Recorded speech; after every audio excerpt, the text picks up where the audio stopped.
Karibu ndugu mtizamaji pamoja na msikilizaji wetu wa RS Online TV on RS Channel TZ.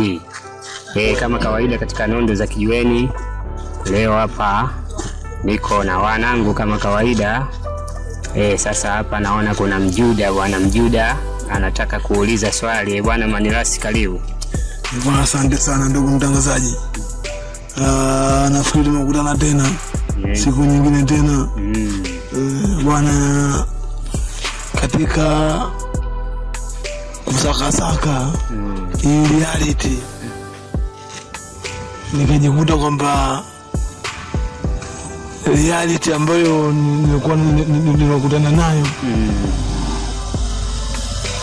nimekutana na kitu ambacho hususani Afrika, hususani bara la Afrika, na tazama kama vile mabebelo umetushepu, umetushepu katika mazingira yote, kielimu, kiutamaduni, kikiani, kivyo vyote vile, kwenye nyanja zote umetushepu. Mwana wa kiuchumi, bwana. Sasa nashindwa kuelewa hii shaping ilikuwaje? Ase swali zuri. Manirasi nilichomuelewa anauliza, akiangalia anaona kama haelewi, anaona dunia inaenda mbele, akitizama nchi za Afrika zinaonekana kurudi nyuma. Nafikiri ndo ukilenga kitu kama hiko, yani kwa maana new colonialism ama colonialism imeshepu bara la Afrika kuwa ni watu kama wasioeleweka kitamaduni, kimila, kiustaarabu, kielimu, na ndo tuna kombi yote, elimu ndo ustaarabu wenyewe, kuja katika masuala mazima ya kiuchumi. Hapa kwanza tunaanza namna, swali lako zuri lina maelezo mengi, lakini tunaanza na mitandao yao hii. Manake swali kama hili tukilijibu kiafrika tutaonekana ni mashabiki. Sasa tunaanza na Google Bars. Hapa niliuliza Google Bars. Watu wasiofahamu ni watu ambao wanatumia ChatGPT. Sasa sisi wengine tunaiamini zaidi, na tunaona kwamba Google Bars imenyooka sana. Google Bars niliwahi kuiuliza, je, kuna bara gani lililowahi kuendelea first? Yani bara lipi ambalo limeendelea first, ulimwengu unaanzishwa kabla mabara yote? Sasa majibu kama unavyoyaona haya hapa. Google Bars inaniambia bila shaka na pasipo kupepesa macho, AI pasipo kupepesa macho kuwa ni Afrika. Sasa swali linakuja, Afrika hii ambayo wengi wetu wa Afrika tunaamini ni bara ambalo liko dunia ya tatu, loko, ni bara liliozungukwa na majanga, njaa, uchumi mbovu. Sasa leo Google Bars na yenyewe inaniambia, nimeshangazwa, inanijibu kuwa bara la kwanza lenye maendeleo makubwa na kingdom zenye nguvu na watu civilized ambayo walielimika zaidi ni Afrika. Nikashangaa, lakini kama kawaida sisi wana RS tunapenda kujifunza. Nikaanza kuangalia ustaarabu huo ulikuwa upi, uchumi huo ulikuwa upi, hizo kingdom zenye nguvu ni zipi na kwa karne hipi. Google Bars kama kawaida hapa, kama unavyoona, inaniambia kuwa ndio bara la kwanza kuendelea, kuwa na maendeleo makubwa, kwanza historia kubwa na kingdom zenye nguvu. Hii before Christ, yani hii kabla ya Kristo. Yani unazungumzia si chini ya karne ya 4 mpaka ya 5 mpaka ya 6. Kingdom ni zipi? Kingdom ni kama zinavyoonekana Afrika ilikuwa ina maendeleo makubwa na ilikuwa ina watu wagunduzi mbalimbali. Kuna Misri, kuna kingdom kama hapa zinavyoonekana. Nafikiri content zinazokuja tutachambua moja badala nyingine kutokana na ukubwa wake na urefu wake. Tunaahidi tutakuja kuchambua sasa nchi moja badala nyingine, ila hapa Google basi inaonyesha kwamba Ethiopia, Misri, Somalia na Mali, yani karibia nchi zote za Afrika, na miji kama unavyoiona. Miji hiyo ni mikubwa kabla ujio wa wakoloni. Na ugunduzi chuma na kadhalika, ugunduzi mbalimbali na hata mifumo ya elimu. Kama Mali kuna chuo cha kwanza kabisa duniani na mfalme, nyinyi mnasema Kazarian ni huyu ni Julius Caesar, yani Kaisari. Amesoma hapo. Ni chuo cha miaka mingi sana kama kinavyoonekana, na tukichukua kwa miaka hii, kwa karne hizi, hapa haionekani kama kuna bara lingine waliwahi kuwa na chuo kwa kipindi hiko. Kwa hiyo hapa tunaanza kuona Mali, lakini mfalme au tajiri mkubwa hapo anatokea Mali na sio mwingine Mansa Musa. Nafikiri watu wengi mnamfahamu Mansa Musa, mnamfahamu.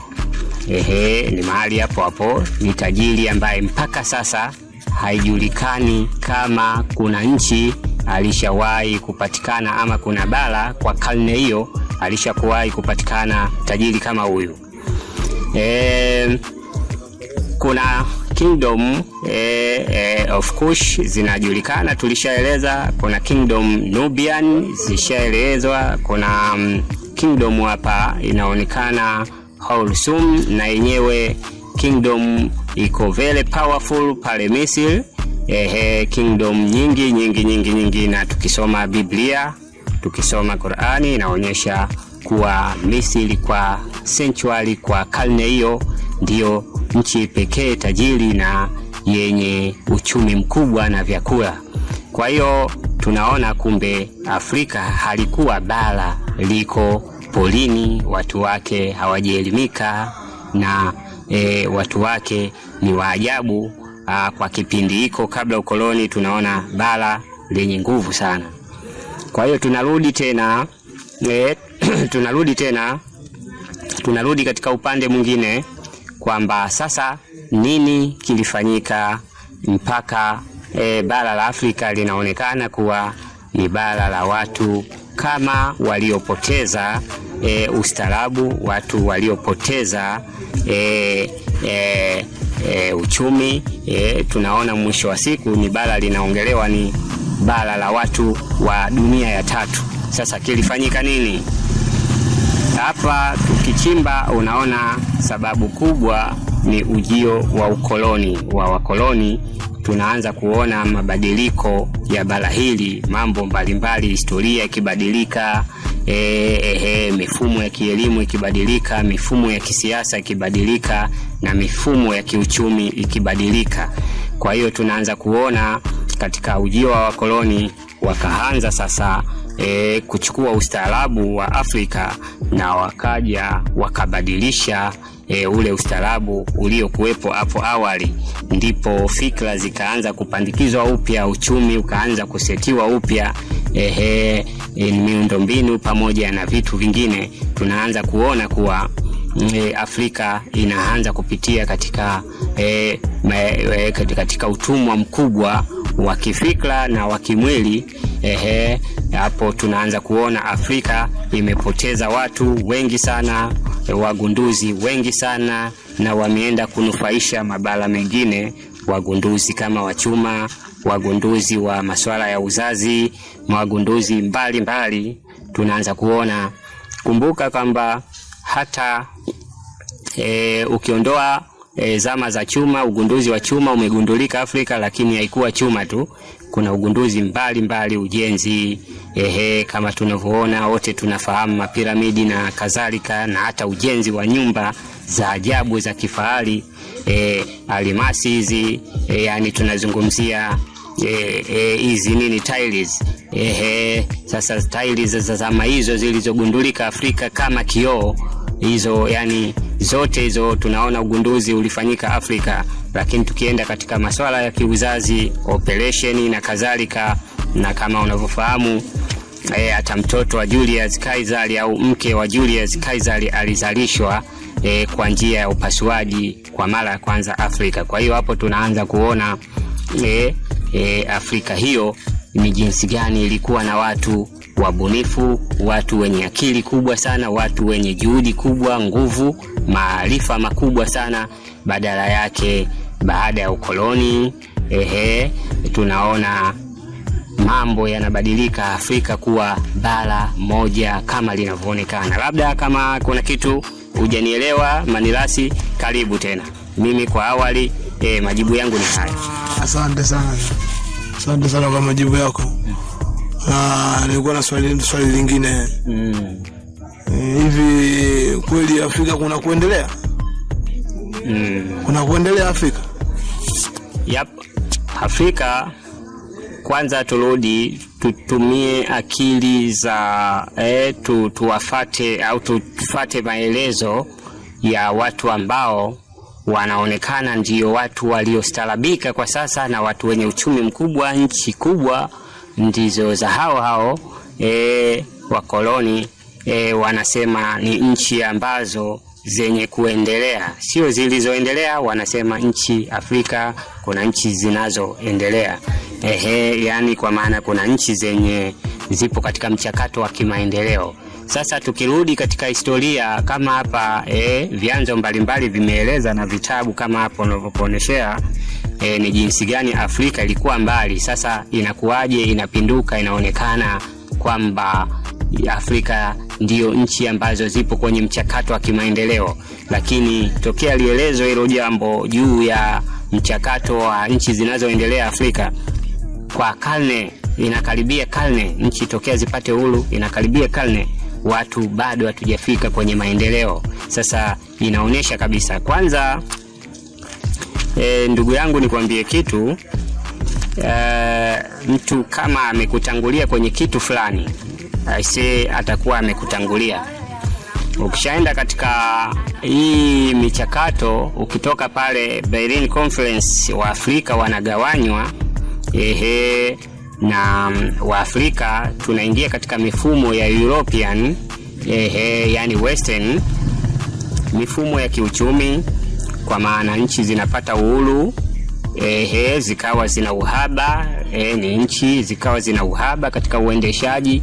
Maana yake nchi nyingi Afrika zikaingia katika mikopo kutokea benki za dunia. Kwa hiyo hapo tulimzungumzia mtu mmoja David Icke alieleza kidogo kwamba ni jinsi gani wakoloni walitumia au wanatumia uchumi kama silaha, yani silent weapon. Kitabu chake kinatumika amejaribu kuongelea mwandishi huyu kuwa uchumi unatumika kama silaha. Sasa ngoja nikufafanulie uchumi unakuwaje silaha.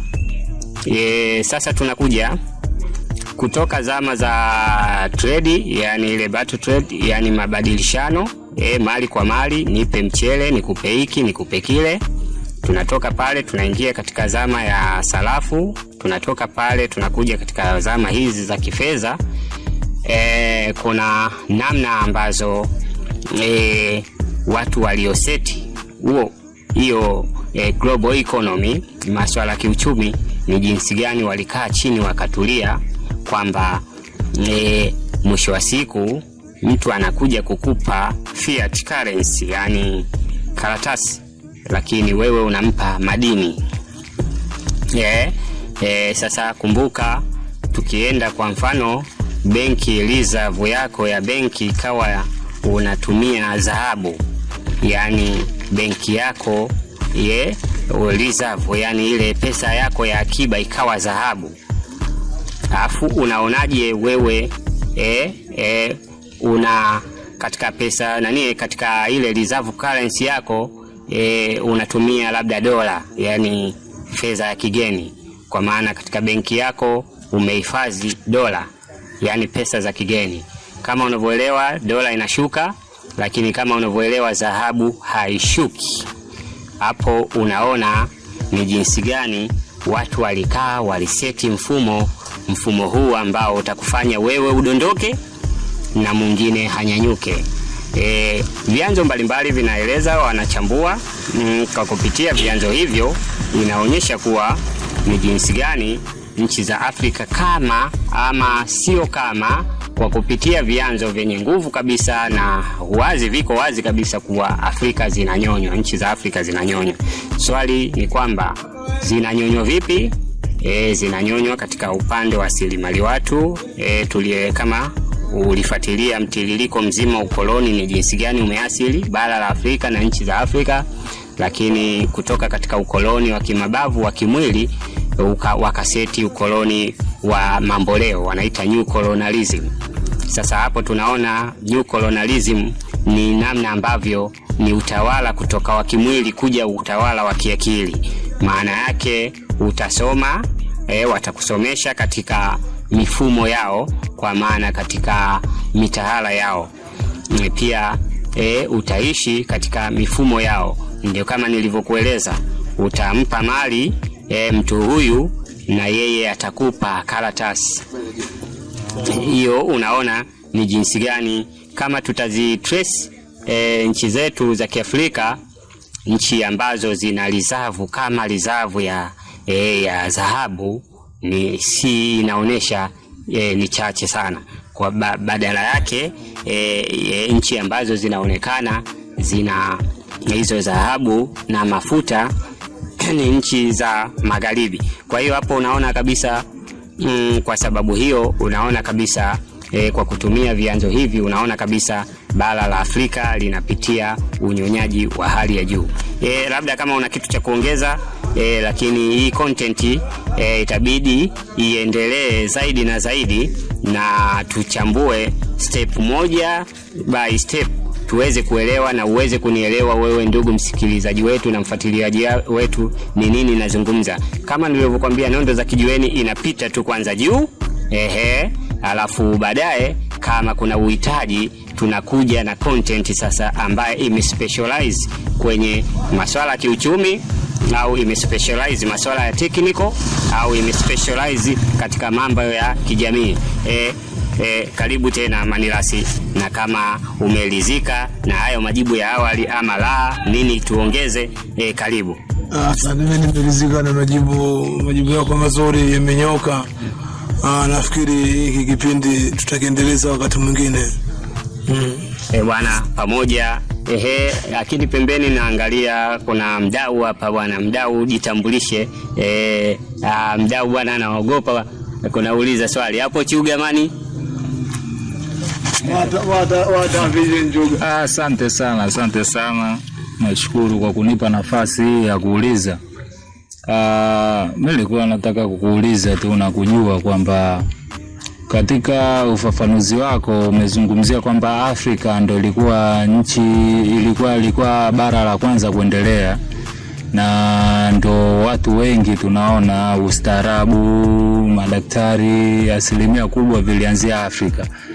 Je, nilikuwa nataka kujua sasa, kwa hizi akili nyingi ambazo Afrika walikuwa nazo, ilitumika triki gani kwa watu kuja kuwa colonize na kuwachota akili wa Afrika mpaka wakafanikiwa kuwafanya tuwe bara ambalo ndo linaloendelea? Bwana, swali zuri, na swali kabla ya kujibiwa lina maelezo. Na moja katika maelezo ndio yale maelezo tulioonyesha hapo na tulioyaeleza japo kwa ufupi. Hili swali zuri, na sio wewe tu Chugamani, hata mimi na wengine wengi tunajiuliza kilitumika nini, au ilitumika njia gani ama mbinu gani Mwafrika kuingia katika ukoloni. Tunapozungumzia ukoloni kuna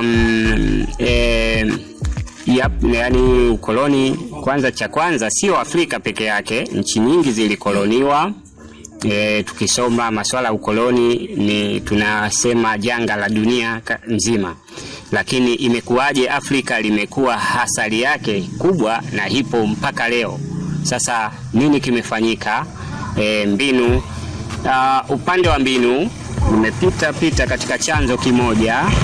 Majibu yangu ya awali, wakoloni walitumia, cha kwanza walikuja mara kwanza kabisa, walichemka. Walikuja Afrika kwa mara ya kwanza, wakachemka. Wamechemka kwa sababu gani? Cha kwanza, hivi vyanzo vinaonyesha kutokana na bara lilikuwa lina maendeleo makubwa na kingdom zenye nguvu. Tunaposema kingdom ni falme zenye nguvu, hivyo wazungu ilikuwa si rahisi kushinda. Maana yake wakaja, waliondoka, wakapiga hesabu zao tena, wakarudi kwa njia nyingine. Njia iliyotumika, njia nyingine kwa namna fulani ya kama ya kijasusi ama ya upelelezi. Hivyo waliangalia kila kijiji, kila nchi, chifu gani ama mfalume gani yuko powerful, ndiye walikuwa wakidili naye. Sasa kutokana na Afrika ilikuwa ina serikali, ilikuwa na mifumo yake ya kiuongozi. Maana yake tunaposema maana yake katika mifumo yoyote ya kiongozi ndani yake kutakuwa na watu waliovunja sheria katika mifumo hiyo. Kwa hiyo nini kilichofanyika? Kupitia vyanzo mbalimbali inaonekana machifu baadhi yao walilaghaiwa au walishawishiwa, ndipo wakajikuta wanamchangia mkoloni kile kumtimizia malengo yake. Badala siku machifu wakatumika kuna nini, na sio wote. Historia inasema kuna machifu walipambana nao mpaka mwisho na wakapoteza maisha yao kwa ajili ya kupambana. Na tunaona kupitia vyanzo vya habari, tunaona kuna vichwa vingine vinarudishwa mpaka leo vya baadhi ya masalia ya machifu mpaka leo kutokea nchi mbalimbali za wakoloni. Hiyo inaonyesha kabisa kihistoria wapo machifu walipambana, lakini inaonyesha kabisa historia hiyo kuna machifu naweza kusema kwa lugha nyepesi walichangia ama kutokujua mkoloni nini haswa na lengo lake ni lipi haswa, wakajikuta wamechangia kumpa nguvu mkoloni. Kwa hiyo ndani yake kukatokea usaliti wa aina tofauti ambao tutakuja tuchambue kwa kina zaidi na kwa ushahidi mpana zaidi. Lakini jibu langu la awali ni hilo Manchuga. Karibu tena kama una swali lingine. Sawa, nimeridhika kwa majibu ya awali, ila kwa kuwa ni nondo za gitaa na bado tunaendelea kufahamishana, vile vile katika kichwa changu najiuliza, pamoja na hizo mbinu zote walizotumia hawa watu bara la Afrika, kwa mimi ninavyozani hawakuweza kuja wote na wao kama bara ili kututeka tuweze kuwafata. Sasa na walianza kukonka bara, yani tuseme nchi moja au vipi bwana? Sasa ilikuwaje, au tunaweza kusema kwamba Waafrika akili zetu ni ndogo kiasi gani kwamba kusoma tulikuwa hatujui, ila hata picha tulishindwa kuona? Sasa nataka kujua, je, kwa mbeleni ni kweli tunaweza tukarudi kwenye fomu yetu ya kuwa bara lenye nguvu kuliko wao, au ndo tushazidiwa akili? Swali nzuri. Leo Chuga bwana ana maswali kweli, ni nondo kama kipindi chenyewe, nondo za kijiweni. Mimi nimechimba na nimetumia baadhi ya vyanzo, nimefuatilia. Cha kwanza turudi kwanza nyuma, kutokana na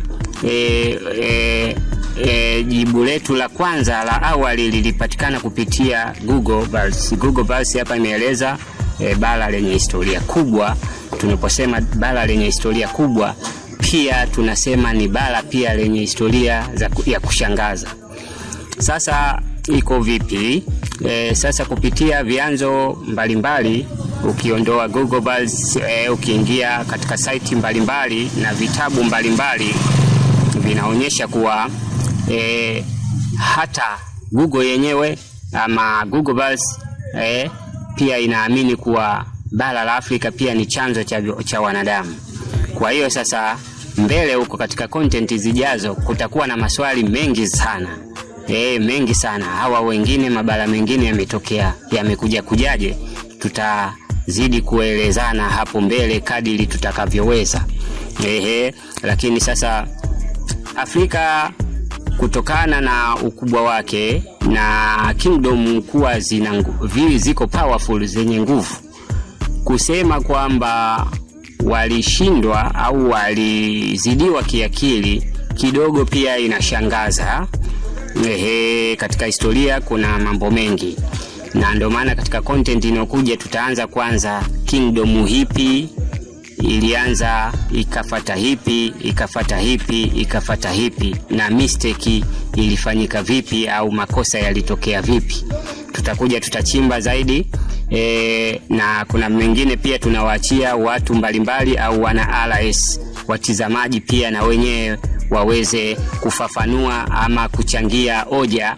Lakini swali la pili la ndugu yangu hapa Chugamani kwamba je, walituzidi akili?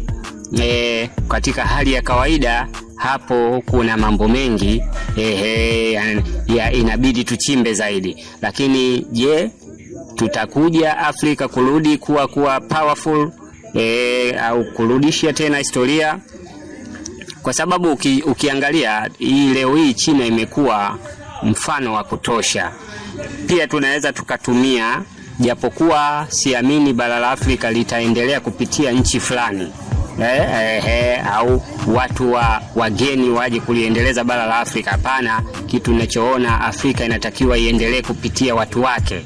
Lakini sasa nitatoa tu mfano mdogo. China imeendelea kupitia watu wake, kupitia serikali yake, lakini tunaona Dubai imeendelea hivyo hivyo, nchi zingine zote, Urusi, Marekani, kwa kupitia asilimia kubwa ni wao wenyewe. Sasa jibu lake ni kwamba ili Afrika tuendelee, inabidi tuendelee kupitia sisi wenyewe. Sasa swali lingine linazaliwa hapo, itawezekana? Lakini swali lingine kinyume yake tujiulize, kwa nini ishindikane? Umeshaona swali ni kwamba itawezekana, lakini kinyume yake mimi RS nauliza kwa nini ishindikane. Maana yake kitu kinachoonekana, wa Afrika wote kwanza tujitambue sisi ni kina nani. Kwa kupitia swali la kwanza la Mjuda, inaonekana kwamba wa Afrika kwa sasa inaonekana kama historia yetu imepotea. Inatokea picha kwamba kama wengi wetu tunashindwa kujitambua, tulikuwa kina nani, ni watu gani. Karibu. Asante sana ndugu mtangazaji.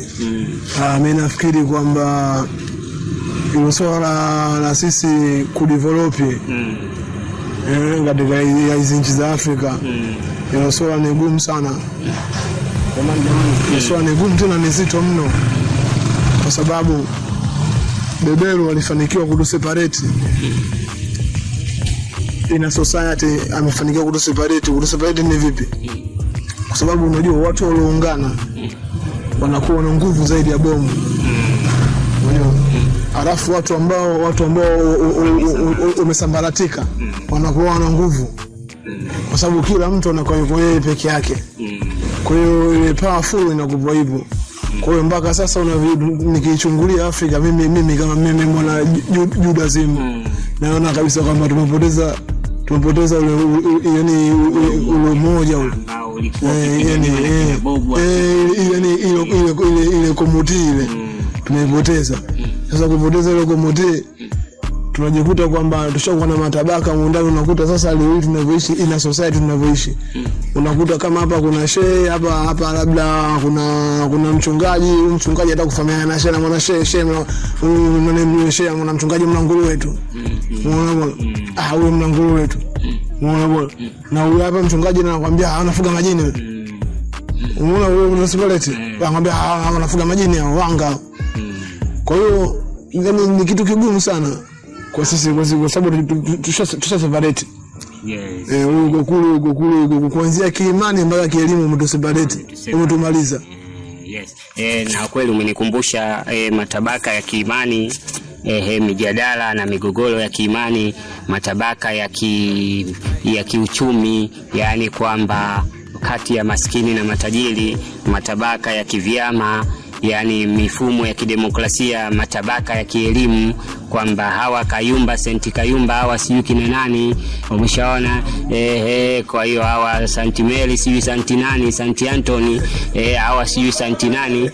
Kwa hiyo hapo tunaona kuna gepu, kuna vikundi, kuna mifumo iko tofauti, yani hiyo kweli inapelekea. So wewe just imagine, wewe angalia unamfundisha mtoto anayesoma fedha, anayesoma shule ya Kayumba, hizo memories zao kutoka kwa sehemu moja, watu wawili tofauti. Okay. Basi ziko tofauti. Huyu ameshiba vitu vingine na ameshiba vitu vingine. Kwa hiyo hapo niseme tu bwana, endelea kufuatilia channel yako hii pendwa RS Channel TZ. Niseme tu